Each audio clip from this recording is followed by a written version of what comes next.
Hello dear students, welcome to Vibhuti Guruji online. आज आम सप्तम श्रेणी गणित बहीर प्रथम अध्याय पूर्ण संख्या विषय में पढ़ा। आम पूर्व श्रेणी में स्वाभाविक संख्या, संप्रसारित स्वाभाविक संख्या एवं पूर्ण संख्या संबंध में पढ़ीचे। पूर्ण संख्या अंतर्भुक्त ऋणात्मक संख्या मान संख्या रेखार चिन्हट करवा, पूर्ण संख्या को सान रु बड़ क्रम, बड़ सान क्रम सजाइवा, पूर्ण संख्या मान को नहीं जोग और वियोग प्रक्रिया आम संपादन करें। से सबू को नहीं एठारे किसी प्रश्न दि जाइए। प्रश्न गुड़ी को निजे समाधान करने चेष्टा करिवो। जदि जोटा न हो कमेंट बॉक्स में जणाइबो। तेबे आस अभ्यास कार्य 1.1 रो समाधान करिवा। नंबर 1, निम्न संख्या रेखार दर्शा जाइतिबा प्रक्रिया और तार फल लेख। एठारे दुईटी संख्या रेखा दि जाइए। केउं संख्या रेखार केउं प्रक्रिया होउची एवं ताहार फलाफल केते होउची ताहाको आमे बाहर करिवा। प्रथम संख्या रेखार 0 ठारू प्रथमे -5 को जाइए, तापरे -5 रु डाहाण को जाइए। तेणु आम पूर्व श्रेणी में पढ़ी जोग कार्य जितेबाला हुए, जोग कि वियोग कार्य आम प्रथमे 0 ठारू प्रथम संख्या को जाऊ, तापर जदि जोग प्रक्रिया होइतिबो तेबे आम आगो को जाऊ। तेबे जोग प्रक्रिया अनुसार आम देखिबा एठारे फलाफल केते होउची। तो केते घर आगो को जाइए -5 ठारू एठु एतिकी 5 एकक, 10 एकक, 11, 12 एकक जाइए। तेणु एठारे जोग प्रक्रिया होइची कहीं आमर -5 रे जदि +12 मिसीजिव, +12 जेहेतु आम धनात्मक दिग को जीवा प्लस चिन्ह पाई। तेणु -5 रे जतबेले +12 मिसी जाउची सेतबेले फलाफल होउची +7। तेणु एठारे जोग प्रक्रिया होइची एवं ताहार फल होउची +7। -5 रे +12 मिसले हो जाउची +7। सेहीपरि 6 रे प्रथमे 0 रु +10 को जाइए, तापर 10 रु पछ को जाइए। तो पछ को केते घर जाइए आम गणिदेवा। 5 घर, 5 10, 5 15, 16, 17 घर जाइए। 10 रु 17 फेडिले हम -7, तो -7 होउची तार फल। तेणु एठारे पछ को जेहेतु जाइए वियोग प्रक्रिया एवं ताहार फल हम -7। नंबर 2, पार्श्वस्थ मानचित्र रे दर्शा जाइतिबा विभिन्न स्थानर गोटे निर्दिष्ट दिनर सर्वनिम्न तापमात्रा सेल्सियस डिग्री रे दिया जाइछे। एहाको लक्ष्य करी निम्न प्रश्न गुड़िकर उत्तर दियो। श्रीनगर तापमात्रा देइछि -2 डिग्री सेल्सियस, शिमलार तापमात्रा +5 डिग्री सेल्सियस, सेहिपरि पुरीर तापमात्रा +20, चेन्नईर +22, उटीर +13। एही तथ्य को नहीं आम किसी प्रश्नर समाधान करिबा। क कहिछि केउं स्थानर तापमात्रा सर्वाधिक। सर्वाधिक हम आमर चेन्नईर, कहीं +22 होउछि सबुठारु बड़ संख्या। तेणु आम लिखिबा चेन्नई स्थानर तापमात्रा सर्वाधिक। ख केउं स्थानर तापमात्रा सर्वनिम्न। आमर गोटे ही संख्या माइनस रे रहिछि, तेणु श्रीनगर तापमात्रा सर्वनिम्न। ग केउं स्थानर तापमात्रा उटीर तापमात्रा ठारू 8 डिग्री कम। तेणु उटीर केते अछि देखिबा। उटीर रहिछि +13, तेणु +13 ठारू 8 डिग्री कम केते हेबो। तेणु +13 रु आम 8 को जदि वियोग करिदेबा तेबे वियोग फल होई जिवो +5। तेणु +5 कहार अछि ना शिमलार। तेणु आम एठारे लिखिबा शिमलार तापमात्रा उटीर तापमात्रा ठारू 8 डिग्री कम। घ श्रीनगर और उटीर तापमात्रा मध्य पार्थक्य केते। तेणु आम प्रथम देखिबा श्रीनगर और उटीर तापमात्रा केते अछि। श्रीनगर अछि -2, उटीर अछि +13। तेणु तांको मध्य पार्थक्य जदि आम बाहर करिबा, बड़ संख्यार सान संख्या को वियोग करिदेबा। एठारे +13 रु जदि -2 को वियोग करिबा, वियोग फल होई जिवो +15। तेणु श्रीनगर और उटीर तापमात्रा मध्य पार्थक्य हेबो 15 डिग्री सेल्सियस। देख एठारे उटीर तापमात्रा अछि +13 डिग्री, सेथिरु वियोग करिदेबा श्रीनगर तापमात्रा -2 डिग्री। तेणु वियोग आम किपरि करू ना, षष्ठ श्रेणी रे आम पढ़ीचे वियोग को आम जोग प्रक्रिया करी आम जोग माध्यम रे तार उत्तर बाहर करियो। तेणु +13 को +13 सेपरि रहिबो। एठारे वियोग स्थान रे आम जोग करिदेबा एवं द्वितीय संख्यार जोगात्मक बिलोमी को जोग करिबा। तेणु -2 अछि, तार जोगात्मक बिलोमी हे जिवो +2। चिन्ह चेंज करिकि आम देइदेबा। तेणु जोग प्रक्रिया ही एठारे हेइ गला। एठारे +13 रे +2 को जदि जोग करिबा, जोगफल होई जिवो +15।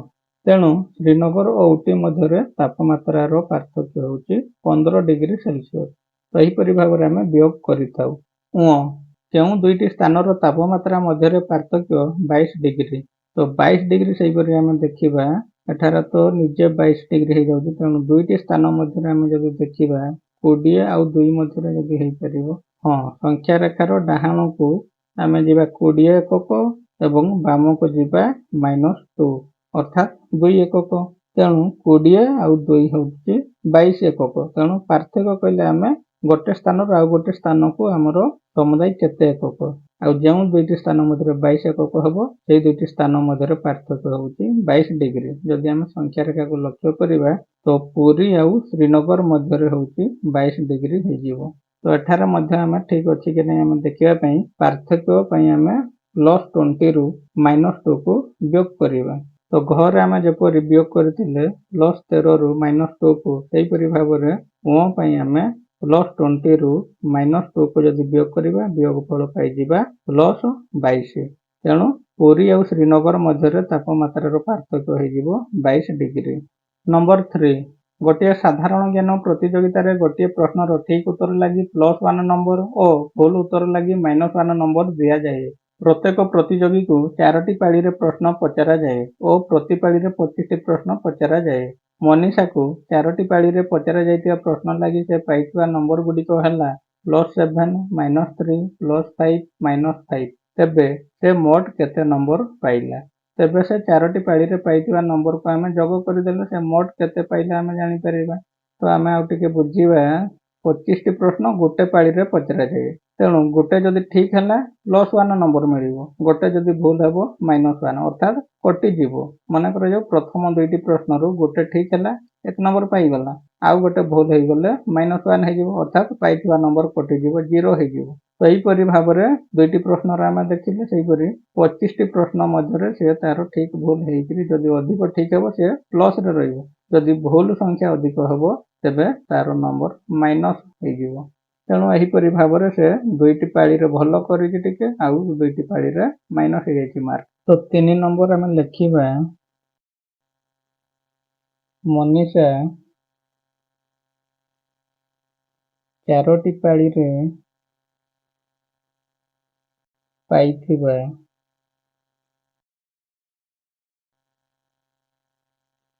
ନମ୍ବର ଗୁଡ଼ିକ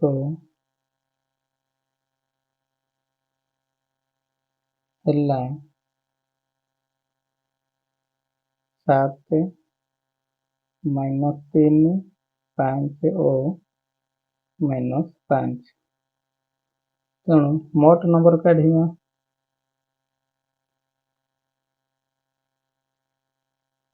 ମୋଟ ନମ୍ବର ପାଇଁ ଆମେ ଯୋଗ କରିଦେବା। 7ରେ ଯୋଗ କରିବା -3, ତା ସହିତ ଯୋଗ କରିବା 5 ଏବଂ ଶେଷରେ ଯୋଗ ହେବ -5। 7ରେ -3 ଯୋଗ ହେଲେ ଆମର ହେଇଯିବ ଯୋଗଫଳ +4 ହେଇଯିବ। ତ ଏତିକିରେ ଆମେ ପୁଣି ଯୋଗ କରିବା +5ରେ ଯେତେବେଳେ -5 ଯୋଗ କରିବା ଯୋଗଫଳ 0 ହେଇଯିବ। 4ରେ ଯେତେବେଳେ 0 ମିଶିଯିବ 4 ନମ୍ବର ହେଇଯିବ। ତାର 4ଟି ପାଳିରେ ସେ 4 ନମ୍ବର ପାଇଛି, ଅତଏବ ସେ ମୋଟ 4 ନମ୍ବର ପାଇଛି। ନମ୍ବର 4, ଏକ ସମୟରେ ଗୋଟିଏ ଉଡ଼ାଜାହାଜ ସମୁଦ୍ର ପତନ ଠାରୁ 5000 ମିଟର ଉପରେ ଉଡ଼ୁଥିବା ବେଳେ ଏକ ବୁଡ଼ାଜାହାଜ ସମୁଦ୍ର ପତନ ଠାରୁ 1500 ମିଟର ଗଭୀରତାରେ ଗତି କରୁଥିଲା। ତେବେ ସେହି ସମୟରେ ଉକ୍ତ ଜାହାଜ ଦୁଇଟି ମଧ୍ୟରେ ଦୂରତା କେତେ? ଆମେ ଉପରକୁ ପ୍ଲସ୍ ନେଇଥାଉ ଏବଂ ତଳକୁ ମାଇନସ୍ ନେଇଥାଉ, କିନ୍ତୁ ଯେହେତୁ ଆମେ ଦୂରତା ବାହାର କରିବା ଏଠାରେ ମାଇନସ୍ର କିଛି ଆବଶ୍ୟକତା ନାହିଁ। କାହିଁକିନା ଆମେ ସଂଖ୍ୟା ରେଖାରେ ମଧ୍ୟ ଦେଖିଲେନି ଦୁଇଟି ସ୍ଥାନ ମଧ୍ୟରେ ପାର୍ଥକ୍ୟ, ଗୋଟେ ମାଇନସ୍ ଅଛି ଗୋଟେ ପ୍ଲସ୍ ଅଛି। ତ ତାଙ୍କ ମଧ୍ୟରେ କ'ଣ ହେଉଥିଲା ନା ଦୂରତାଟା ମିଶି ଯାଉଥିଲା, ସମୁଦାୟ କେତେ ଏକକ ହେଉଛି ଆମେ ତାହା ଦେଖୁଥିଲେ। ତେଣୁ ଏଠାରେ ମଧ୍ୟ କେତେ ମିଟର ହେଉଛି ଆମେ ଦୁଇଟି ସ୍ଥାନର ଦୂରତାକୁ ମିଶାଇ ଦେବା। ତ 4 ନମ୍ବର ଆମେ ଲେଖିବା ଜାହାଜ ଦୁଇଟି ମଧ୍ୟରେ ଦୂରତା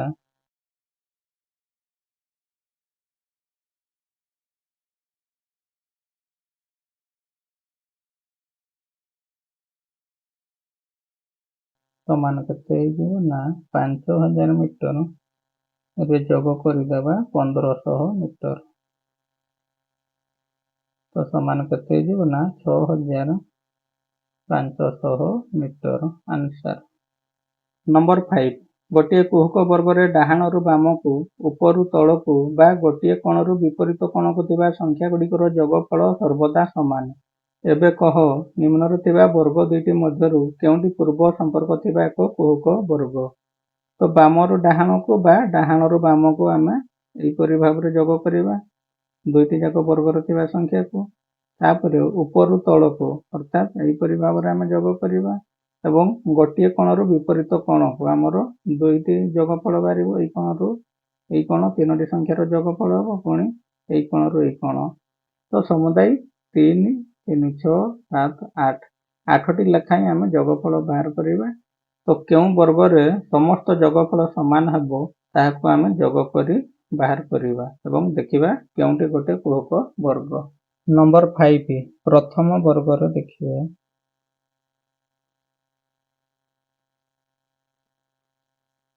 ଡାହାଣରୁ ବାମକୁ ଯଦି ଯୋଗ କରିବା, କୋଣରେ ଯୋଗ ହେବ -8, ତା ସହିତ ଯୋଗ ହେବ +2, ତ ଯୋଗଫଳ ହେବ -6।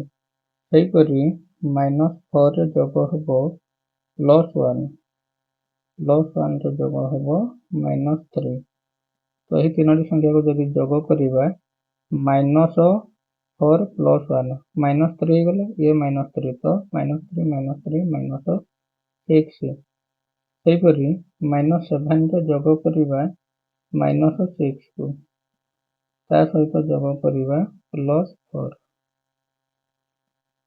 ତ -7ରେ -6 ଯୋଗ କଲେ ହେଲା -13, -13ରେ +4 ଯୋଗ କଲେ ହେଇଯିବ -9। ଉପରୁ ତଳକୁ ଆଉ ତିନୋଟି କରିବା। ଉପରୁ ତଳକୁ ଯଦି ଆମେ ନେବା, +2ରେ ଯୋଗ ହେବ -3, -3ରେ ଯୋଗ ହେବ +4, ତ ଯୋଗଫଳ ହେଇଯିବ 4, 2, 6, 6ରୁ 3 କଟିଗଲେ ଆଉ ରହିବ 3। ସେହିପରି -8ରେ ଯୋଗ ହେବ +1, +1ରେ ଯୋଗ ହେବ -6, ତ ଯୋଗ କଲେ ଯୋଗଫଳ ହେବ, ଇଏ ହେଲା -7, ଇଏ -6, ଇଏ -13 ହେଇଯିବ। ସେହିପରି ଶୂନରେ ଯୋଗ ହେବ -4, ତା ସହିତ ଯୋଗ ହେବ -7, ତେବେ ଯୋଗଫଳ ହେଇଯିବ -11। ବର୍ତ୍ତମାନ କୋଣରୁ କୋଣକୁ ଯଦି ଦେଖିବା, +2ରେ ଯୋଗ ହେବ +1, +1ରେ ଯୋଗ ହେବ ପୁଣି -7। କୋଣରୁ କୋଣକୁ ଆମେ ତିନୋଟି ସଂଖ୍ୟା ପାଇଲେ, ତ ଯୋଗଫଳ ହେବ +3, ଇଏ ଯେତେବେଳେ -7, ତ ଆଉ ରହିଯିବ -4। ସେହିପରି ଆଉ ଗୋଟେ କୋଣରୁ କୋଣକୁ ଯଦି ଆମେ ଦେଖିବା, ଶୂନ ସହିତ ଯୋଗ ହେବ +1, +1 ସହିତ ଯୋଗ ହେବ +4,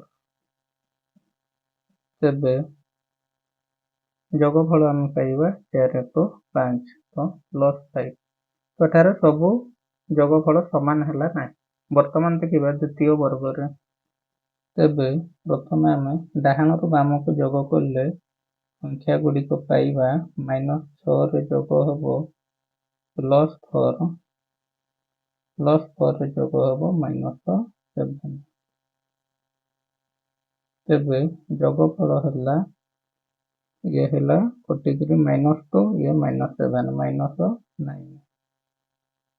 ତାପରେ -4ରେ ଯୋଗ ହେବ -3, ତା ସହିତ ଯୋଗ ହେବ -2। ଏଠାରେ ସବୁ ସଂଖ୍ୟାରେ ମାଇନସ୍ ଅଛି, ତେଣୁ ଯୋଗଫଳ ହେଇଯିବ -4, 3, 7, 2, 9, -9। ସେହିପରି +1ରେ ଯୋଗ ହେବ -10, ତା ସହିତ ଯୋଗ ହେବ 0। ତ 0 ତ ଯୋଗ କଲେ କିଛି ନାହିଁ, ତେଣୁ ଏଇ ପ୍ଲସ୍ ମାଇନସ୍ ଭିତରେ ଯାହାର ଚିହ୍ନ ଅଧିକ ଅଛି ତାହାର ଚିହ୍ନ ରହିବ ମାଇନସ୍ ଏବଂ ବଡ଼ ସଂଖ୍ୟାରୁ ସାନ ସଂଖ୍ୟାକୁ ବିୟୋଗ କରିଦେବା। ଯୋଗ ଅର୍ଥ ହେଉଛି ଏହା। 10ରୁ 1 ଗଲେ ହେଇଯିବ 9। ତ ଆମେ ଡାହାଣରୁ ବାମକୁ ତିନୋଟି ସମାନ ପାଇଛୁ। ବର୍ତ୍ତମାନ ଉପରୁ ତଳକୁ ମଧ୍ୟ କରିବା। -7ରେ ଯୋଗ ହେବ -2, ତା ସହିତ ଯୋଗ ହେବ 0। ତ ଯୋଗଫଳ ସେଇ -7, 2, 9। ତାପରେ +4ରେ ଯୋଗ ହେବ -3, -3 सहित जोग हम -10 ऊपर तलक चली तो माइनस माइनस 10 3 13 13 रु 4 जोग करदे अधिक है -1 तेणु -3 रहा 13 रु 4 गले 9 हो आउ गोटे हम -6 जोग करवा -4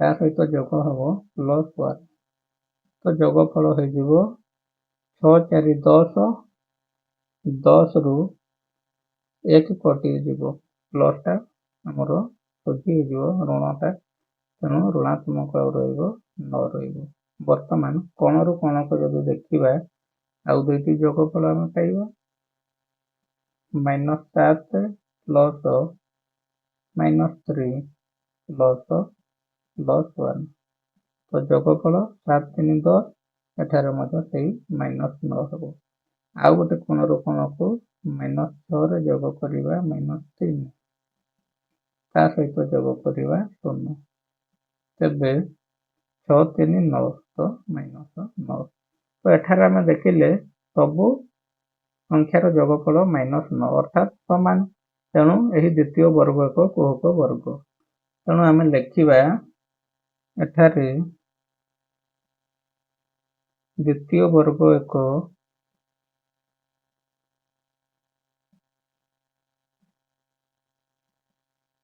कुहक वर्ग।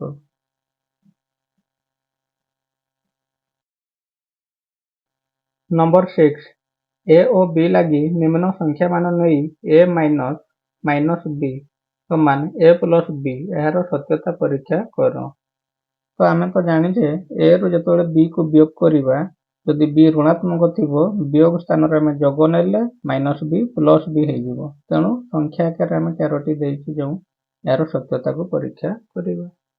नंबर 6 आम परीक्षा करवा ए माइनस माइनस बी जहाँ हम ए प्लस बी तो क देछि ए रो मूल्य 12 और बी देछि 15 तेणु प्रथम नहीं जावा बाम पार्श्व बा एलएचएस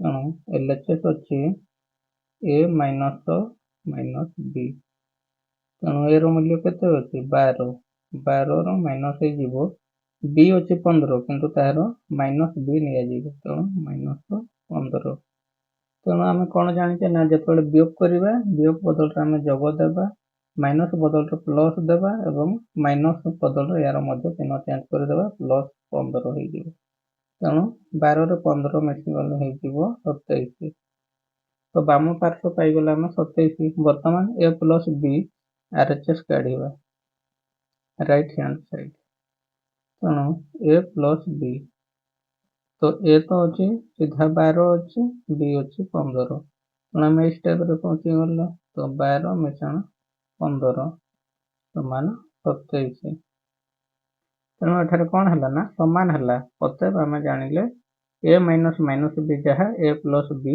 है कि आम सर्ट लिखिपर एलएचएस समान आरएचएस तेणु सत्यता प्रमाणित हो गला एलएचएस समान आरएचएस प्रूव्ड।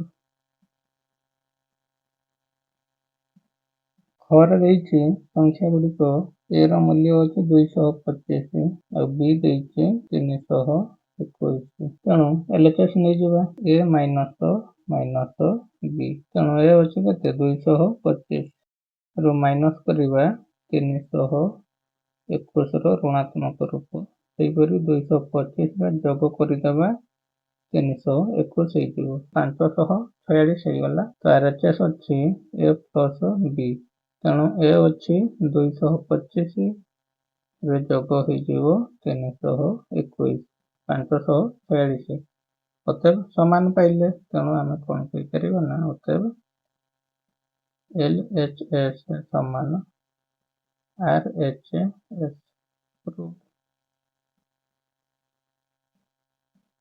गौर देछि ए मूल्य -8 बी देछि 0 तो एलएचएस कौन अच्छी ना ए माइनस माइनस बी तेणु ए अच्छी -8 ମାଇନସ୍ ହେଇଯିବ b ହେଉଛି -0 ଲେଖିବା। ତ ପୁଣି ଆଉ ଥରେ ସେଇ -8 ମାଇନସ୍ ବଦଳରେ ପ୍ଲସ୍ ଦେବା, ଦ୍ୱିତୀୟ ସଂଖ୍ୟାର ଚିହ୍ନ ଚେଞ୍ଜ କରିବା, -0 ହେଇଯିବ +0। ତେଣୁ -8ରେ 0 ଯୋଗ କଲେ -8 ହେବ। ସେହିପରି ବର୍ତ୍ତମାନ ଦେଖିବା RHS। RHSରେ କ'ଣ ହେବ ନା a ପ୍ଲସ୍ b, -8 ଅଛି a ଏବଂ b ଅଛି 0, ତ ଯୋଗଫଳ ସେଇ -8 ହେବ। LHS ସମାନ RHS।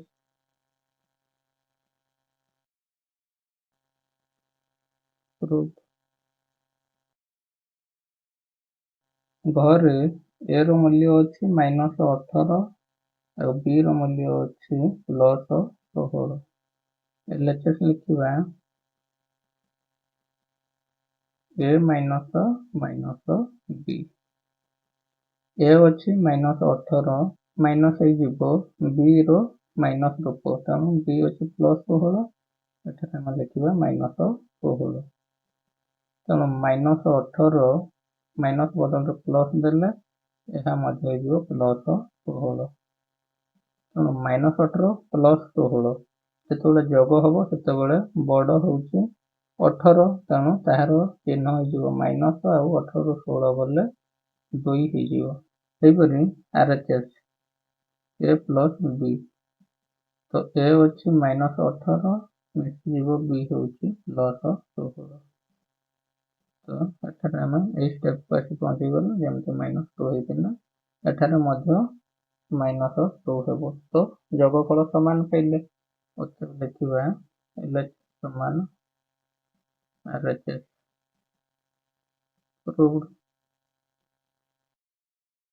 ନମ୍ବର 7, ସରଳ କର। ଯୋଗ ଏବଂ ବିୟୋଗ ମିଶେଇକି ଦେଇଛି, ଆମେ ତାହାକୁ ସରଳ କରିବା, ଅର୍ଥାତ୍ ତାହାର ମୂଲ୍ୟ ନିର୍ଣ୍ଣୟ କରିବା। ପରେ ଦେଇଛି ପ୍ରଶ୍ନ +5ରେ ଯୋଗ ହେବ -7, ପୁଣି ବିୟୋଗ ହେବ -3। ତେବେ ପ୍ରଥମେ ଆମେ ସରଳ କର ନିୟମ ଅନୁସାରେ, ବଡ଼ମାସ ରୁଲ୍ ଅନୁସାରେ, ବର ହବୁ ମିଶେ ଅନୁସାରେ ଆମର ମିଶାଣ, ତେଣୁ ପ୍ରଥମେ ଯୋଗ କରିଦେବା। ତ +5ରେ -7 ଯେତେବେଳେ ଯୋଗ ହେବ -2 ହେଇଯିବ। ତ -2ରୁ ପୁଣି ବିୟୋଗ ହେବ -3।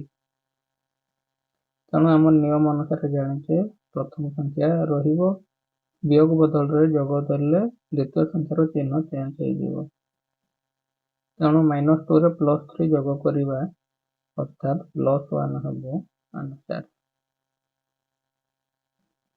ଘରେ ଦେଇଛି -18 ରେ ଯୋଗ ହେଉଛି -3, ପୁଣି ବିୟୋଗ ହେଉଛି 12। ତେଣୁ ପ୍ରଥମେ ଯୋଗ କାର୍ଯ୍ୟ କରିବା, -18 ଏଠାରେ -3, ତ ଦୁଇଟା ଯାକ ମିଶିଯିବ, ଚିହ୍ନ ଏକା ହେଲେ ମିଶିଯିବ ଯୋଗରେ। ତେଣୁ 18, 19, 20, 21, -12, ତ -33 ହେବ ଏହାର ଆନ୍ସର।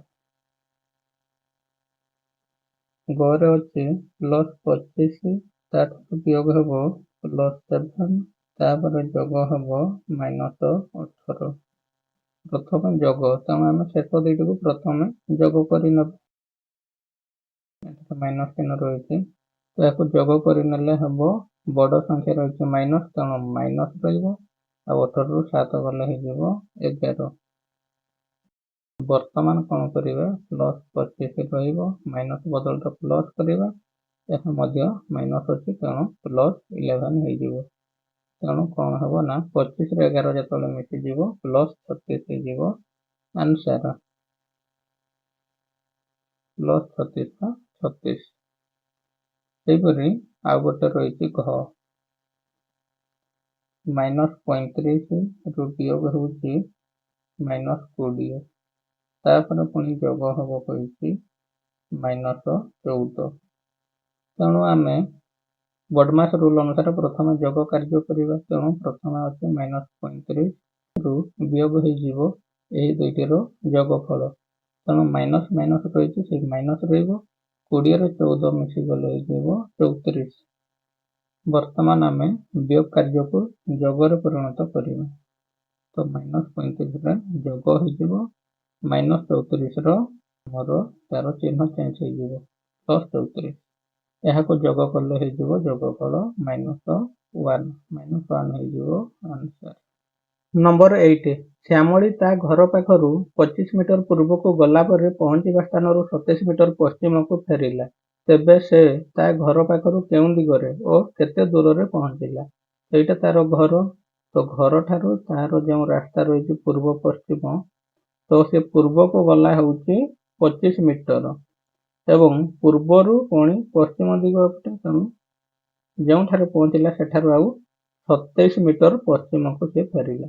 ତ ନମ୍ବର 8 ଆମେ କ'ଣ କରିବା ନା, ସେ +25 ହେଉଛି ପୂର୍ବ ଦିଗକୁ ଗଲା, ସେଥିରେ ଆମେ ବିୟୋଗ କରିଦେବା ଯେତିକି ଫେରିଲା, ଅର୍ଥାତ୍ 27 ମିଟର ଫେରିଲା।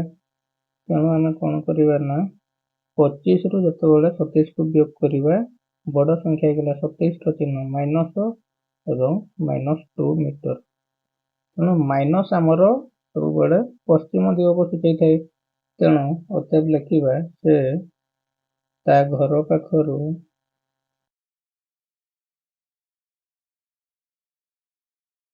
ପଶ୍ଚିମ ଦିଗରେ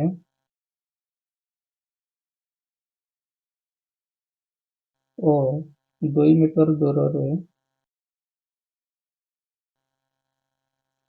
ପହଞ୍ଚିଲା।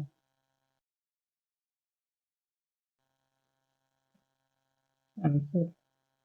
କିମ୍ବା ଆଉ ଗୋଟେ ପଦ୍ଧତିରେ ମଧ୍ୟ ଆମେ ବୁଝିପାରିବା, ପୂର୍ବକୁ ସିଏ ଯାଉଛି +25, ପୂର୍ବକୁ ଯେଉଁ ଦୂରତା ଗଲା +25 ମିଟର, ପଶ୍ଚିମକୁ ଦୂରତାକୁ ଆମେ ନେଇଯିବା -27 ମିଟର। ତ ଉଭୟ ଦୂରତାକୁ ଏଠାରେ ମିଶାଇତେ ପଡ଼ିବ। ତେଣୁ ମୋଟ ଦୂରତା ବାହାର କରିଦେବା +25ରେ ମିଶାଇଦେବା -27କୁ। ସମୁଦାୟ ଦୂରତା ଅତିକ୍ରମ କରିଛି ହେଉଛି ପ୍ଲସ୍ ଗୋଟେ ରହିଲେ ମାଇନସ୍, ତେଣୁ ମାଇନସ୍ର ଅଧିକ ରହିଲେ ସେଇ 27ରୁ 25କୁ ବିୟୋଗ କଲେ 2, ତେଣୁ -2 ମିଟର। ନମ୍ବର 9 କ ଯୋଗଫଳ କେତେ ହେବ ସ୍ଥିର କର। ତ -8 +7 -6 +5 -4 +3 -2 +1। -8 +7 -6 +5 -4 +3 -2 +1। ଏଠାରେ ଆମେ ଦେଖିଲେ ଜାଣିପାରିବା କିଛି ମାଇନସ୍ ସଂଖ୍ୟା ରହିଛି, କିଛି ପ୍ଲସ୍ ସଂଖ୍ୟା ରହିଛି, ତେଣୁ ମାଇନସ୍କୁ ମାଇନସ୍ ଅଲଗା ମିଶାଇଦେବା। ତ -8ରେ ମିଶିଯିବ -6, ପୁଣି ମିଶିଯିବ -4, ପୁଣି ମିଶିଯିବ -2। ତାପରେ ଧନାତ୍ମକ ସଂଖ୍ୟା ଗୁଡ଼ିକୁ ଅଲଗା ମିଶାଇବା। 7 7 + 5 5 + 3 +1। ତ ଋଣାତ୍ମକ ସଂଖ୍ୟା ଗୁଡ଼ିକର ଯୋଗଫଳକୁ ଆମେ ଅଲଗା ଲେଖିବା। ମାଇନସ୍ ମାଇନସ୍ ହିଁ ରହିବ, ମାଇନସ୍ ରହିଯିବ। 8 6 14, 14 4 18, 18 2 20। -20ରେ ମିଶିଯିବ 7 5 12, 3 15, 1 16। ତ ଯେତେବେଳେ 16 ମିଶିଯିବ ଏହାର ଯୋଗଫଳ ହେଇଯିବ -4। ଆନ୍ସର। ଖ କହିଛି ସଂଖ୍ୟା ଗୁଡ଼ିକୁ ପ୍ରଥମରୁ ଯୋଡ଼ି ଯୋଡ଼ି କରି ନେଇ ତାପରେ ଯୋଗଫଳ କେତେ ହେବ ସ୍ଥିର କର। ତ କିପରି ହେବ ନା, ପ୍ରଥମେ ପ୍ରଶ୍ନ ଲେଖିବା। -8 +7 -6 +5 -4 +3 -2 +1। ତ ଯୋଡ଼ି ଯୋଡ଼ି କଲେ -8 +7, ତ ଏହାକୁ ବନ୍ଧନୀ ଦେଇଦେବା। ସେହିପରି ଯୋଗଫଳ ନିର୍ଣ୍ଣୟ ହେବ -6 ସହିତ ମିଶିବ ହେଉଛି +5, ଏହାର ଗୋଟେ ଯୋଡ଼ି ହେଲା। ତାପରେ ଯୋଗଫଳ ମିଶିଯିବ -4 +3ର ଯୋଗଫଳଟା, ତା ସହିତ ମିଶିଯିବ -2 +1। ଆମେ ଯୋଡ଼ି ଯୋଡ଼ି 4 ଯୋଡ଼ି ହେଲା ନେଇଗଲେ। ମାଇନସ୍ ଚିହ୍ନ ରହିବ ଏବଂ ବଡ଼ ସଂଖ୍ୟାରୁ ସାନ ସଂଖ୍ୟାକୁ ବିୟୋଗ କରିଦେଲେ ସେଇ 1 ଲେଖା ହେବ। ତେଣୁ ଏଠି ପାଇଗଲେ -1, ଏଠାରେ ମଧ୍ୟ -1, ସେହିପରି ଏଠାରେ ପାଇଗଲେ -1, ପୁଣି ପାଇଗଲେ -1। ତେଣୁ -1କୁ ଯଦି ଆମେ 4 ଥର ଯୋଗ କରିବା ସିଏ ହେଇଯିବ -4। ଗ କହିଛି ଯୋଗଫଳ ସ୍ଥିର କର। ତ କ'ଣ ଦେଇଛି ନା -4 ସହିତ ଯୋଗ ହେବ -3, ତା ସହିତ ଯୋଗ ହେବ -2, पुणी जोग हम -1 पुणी जोग हम शून्य ता सहित जोग हम +1 +2 +2 रे जोग हम +3 +3 रे जोग हम +4। तो एठारे आम लक्ष्य कले देखा किसी ऋणात्मक संख्या रही शून्य रही किसी धनात्मक संख्या रही गोटे संख्या रेखा परी तेणु प्रथम ऋणात्मक संख्या को जोग कर तेणु 4 3 7 8 9 10 तेणु -10 हो सहित मिसीज शून्य 1 2 3 3 6 4 10 +10 तो आमर कौन हो -10 मिसिब हूँ +10 तो जोगफल केते ना 0 हो। आम अभ्यास कार्य 1.1 संपूर्ण भाव में समाधान कर सारीचे। जदि यह भिडटी भल लगी तेज भिड को गोटे लाइक करने सहित तुम सांग मान सहित भिडटी को शेयर करदेव जहाँफल से भिडियो किसी शिखिपारे।